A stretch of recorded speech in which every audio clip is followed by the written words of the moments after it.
कितना खास था नेपाल? क्यों मुगलों और अंग्रेज़ों ने नहीं किया था नेपाल पर कब्जा?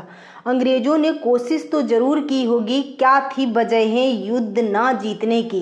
इस वीडियो में विस्तार से चर्चा करूंगी। बने रहिए वीडियो में। आप सभी का अभिवादन करती हूं। चैनल पर नए हैं तो प्लीज़ चैनल को सब्सक्राइब कर मेरा सपोर्ट करें। वीडियो को लाइक शेयर कमेंट भी। दोस्तों, नेपाल एक समय भारत के पास का एक बहुत ही अहम राज्य था और चीन के साथ होने वाले व्यापार का केंद्र भी। फिर क्यों मुगलों और अंग्रेज़ों ने उस पर कभी कब्जा नहीं किया, जबकि दोनों ही विस्तारवादी सोच के शासक थे? ऐसा भी नहीं था कि नेपाल पर कब्जा करना किसी तरह के घाटे का सौदा होता, लेकिन मुगलों और अंग्रेज़ों के ऐसा ना कर पाने की अलग वजहें थी। भारत के इतिहास को देखा जाए तो नेपाल एक समय भारत के ही हिस्से की तरह था, लेकिन भारत पर हमला करने वालों और कब्जा करने वालों को उससे अलग ही तरह का बर्ताव था। जहां मुगलों और यहाँ तक कि अंग्रेज़ों ने भी जितनी आसानी से भारत के कई इलाकों पर कब्जा किया और उन्हें अपने राज्य में शामिल कर लिया, ऐसा उन्होंने नेपाल के साथ नहीं किया। बल्कि मुगलों ने तो नेपाल पर कब्जा करने की कोशिश तक नहीं की। नेपाल में ऐसा क्या खास था? क्या नेपाल पर कब्जा करना बहुत ही कठिन था, या फिर नेपाल पर कब्जा करने का कोई फायदा ही नहीं था? क्यों नेपाल को अंग्रेज़ों ने भी अपना हिस्सा नहीं बनाया? बड़ा सवाल उठता है कि कब्जे की वजहें क्या रही होंगी।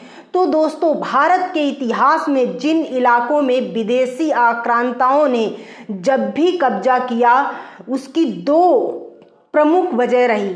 या तो वह इलाका उनके रास्ते में आता था, जैसे कि अफगानिस्तान, सिंध, पंजाब और पश्चिमी एशिया के देश, और दिल्ली और उसके आसपास के इलाकों के बीच में पड़ते थे। दूसरी वजह यह होती थी कि उन्हें एक अमीर राज्य की धन संपदा को लूटना होता था। ये एक अलग पॉइंट है कि इतना आसान नहीं था नेपालियों से लड़ना। इन दोनों लिहाज से देखा जाए तो नेपाल का महत्व दूसरे लिहाज से भी कम नहीं था, लेकिन फिर भी कब्जे की जरूरत महसूस होने के बावजूद नेपाल की ऊंची और दुर्गम पहाड़ी इलाकों में साहसी नेपालियों से लड़ना आसान नहीं, बल्कि बहुत ही मुश्किल काम था। मुगलों के लिए तो नेपाल के भौगोलिक हालात उनकी सेना के लिए पूरी तरह से प्रतिकूल थे। हालात मुगलों के लिए ज़्यादा ही प्रतिकूल थे, क्योंकि मुगलों के लिए सबसे बड़ी बाधा नेपाल की भौगोलिक स्थिति की प्रतिकूलता था। एक तरफ दुनिया की 10 सबसे ऊंची चोटियों में से 8 चोटियां नेपाल में होने से, और फिर सेना में हाथी, घोड़े और ऊंट ऐसे हालात के लिए एक बड़ी मुसीबत ही थे। इसके अलावा नेपाल की ठंड भी एक बड़ी चुनौती थी। ऐसे विपरीत हालात देखते हुए मुगलों ने तो नेपाल पर कब्जा करने का इरादा ही त्याग दिया। लेकिन अंग्रेज़ों की वजहें कुछ अलग थी दोस्तों। अंग्रेज़ों की बात की जाए तो अंग्रेज़ों ने नेपाल पर कब्जा करने का प्रयास किया था और बहुत जोर लगाया था, लेकिन फिर भी अंग्रेज़ नेपाल को अपने हिस्से में मिलाने में न केवल असफल रहे, बल्कि भविष्य में कभी नेपाल पर कब्जा करने की कोशिश तक नहीं की। इतना ही नहीं, उन्होंने तो नेपाल शासक से कुछ खास तरह के समझौते भी कर लिए। अंग्रेज़ों ने बहुत कोशिश की थी, लेकिन इसके बाद भी अंग्रेज़ों का नेपाल पर कभी कब्जा नहीं हो पाया। पर ऐसा भी नहीं है कि इसके लिए अंग्रेज़ों ने बहुत प्रयास नहीं किए। ऐसा मौका आया था 1814 में। अंग्रेज़ों और नेपालियों के बीच एक भीषण युद्ध भी हुआ था। तब भी भौगोलिक हालात उतने ही चुनौतीपूर्ण थे जितने कि मुगलों के समय में। अंग्रेज़ों की सेना में बहुत अंतर आ चुका था।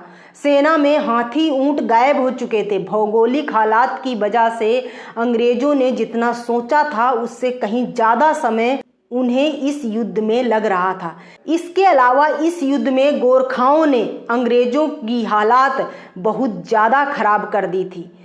साधन के लिहाज से बेहतर होने के बाद भी अंग्रेजों को नेपाल को हराने में बहुत ही ज़्यादा परेशानी हो रही थी।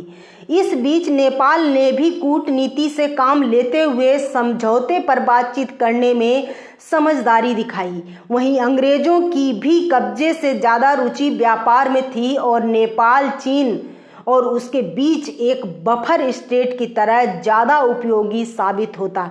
कहा जाता है कि अंग्रेजों और नेपालियों के बीच हुए युद्ध में अंतिम जीत अंग्रेजों की हुई थी, लेकिन वास्तव में देखा जाए तो अंतिम नतीजा निकल ही नहीं पाया था। लेकिन युद्ध का अंत अंग्रेजों और नेपालियों के बीच समझौते से हुआ था। दोनों पक्षों में मैत्रीपूर्ण संबंध स्थापित हुए, जिसके बाद अंग्रेजों ने कभी नेपाल पर हमला नहीं किया और इतिहास में यही तथ्य दर्ज हुआ कि अंग्रेजों ने नेपाल पर कभी कब्जा नहीं किया। वीडियो पसंद आए तो वीडियो को लाइक शेयर कमेंट कीजिए। ऐसी वीडियो के लिए चैनल को सब्सक्राइब जरूर करें। मिलती हूँ अगली वीडियो में, तब तक के लिए धन्यवाद।